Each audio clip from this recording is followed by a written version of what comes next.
The Mortgage Minute today being brought to you by our friends at Geneva Financial. When you're ready for that next home loan, Geneva's got the programs and the products. You just need to make the call. 800-306-1990, 800-306-1990. And every day at this time, OBMMI, they provide the most comprehensive, accurate, timely, and interactive analysis of pricing ever conducted in the mortgage industry, calculated from actual locked rates, with consumers across 35% of all mortgage transactions nationwide. Yeah, they're all over the place. Hey, let's see what rates did yesterday. Conventional 30-year fixed down 6.558. Jumbo 30-year fixed 6.829. That was down. FHA 30-year fixed 6.208. That was down. VA 30-year fixed 6.09. That was up. USDA 30-year fix 6.207. That was down.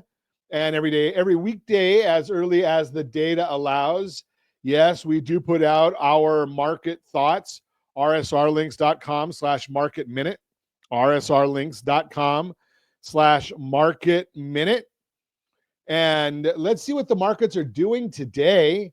Well, and we do this on a regular basis, so let's see where we are. And the markets are kind of just sitting there floating along until we get the CPI numbers tomorrow. S&P 500 is down just ever so slightly, not enough to even talk about. The 10-year Treasury is up 3 basis points. The mortgage-backed securities are down 7 basis points, which means when the bond goes down, rate goes up. 7 basis points doesn't mean a whole heck of a lot. So we're not going to even really focus on that. And, just mortgage rates are just going right along. Now, remember, if you're still thinking about what you want to do with mortgage rates, if it's all strategic. And I've shared this with you so many times that, I'm going to do it again because I can. Strategy beats rate always. Strategy beats rate always. We're always looking at what the right strategies are for you. And it's just the way that we constantly look at things.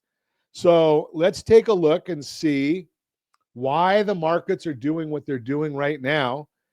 Let's see. It's all about the CPI report. Let's think about where we're going to go. And, you can go and see what they're going to do tomorrow.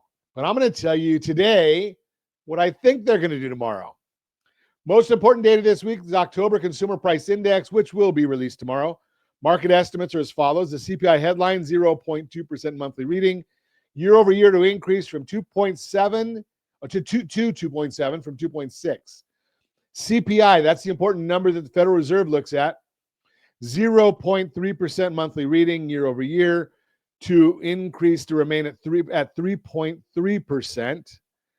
The replacements for headline are very small, which makes it hard to make progress, and will likely lead to the headline inflation rising 0.1% on a year-over-year basis.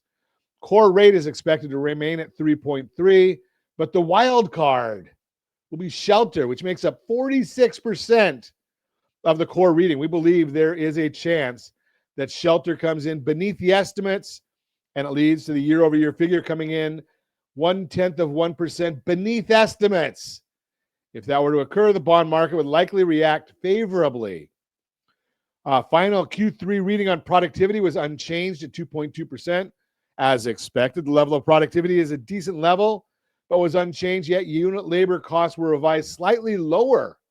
Unit labor costs were reported at 0.8%, much less than previous reading of 1.9%, and below estimates of 1.5%. This was revised lower due to lower hourly compensation, which was originally 4.2%, revised to 3.1%, and was likely the result of the QCEW labor data. That's where you get real data, not like the Bureau of Labor Statistics, where they give us the BS report. If there were less jobs over the last year than expected, there was then less compensation. We're starting to see that filter through into the reports like the GDI and today's release. This was a positive for the bond market and wage pressured inflation, yet it was overshadowed by strong small business confidence. The November Small Business Optimism Index jumped 8 points to 101.7 as small business owners are much more optimistic on the future outlook post-election. A lot going on right there. And, one of the things that no one's talking about, but you'll hear it on Ron Siegel Radio, just read a stat, and this will surprise nobody who's a regular listener of Ron Siegel Radio, that we've got 6,000 job losses in the state of California in fast food workers. 6,000 job losses. Anybody want to guess why? Yeah, $20 an hour minimum wage. So kiosks are taking over for that $20 an hour minimum wage. We kind of predicted that for you, but that is what's happening. That's the Mortgage Minute, brought to you by our friends at Geneva Financial. When you're ready for that next home loan, Geneva's got the programs and the products. You just need to make the call, 800-306-1990, 800-306-1990.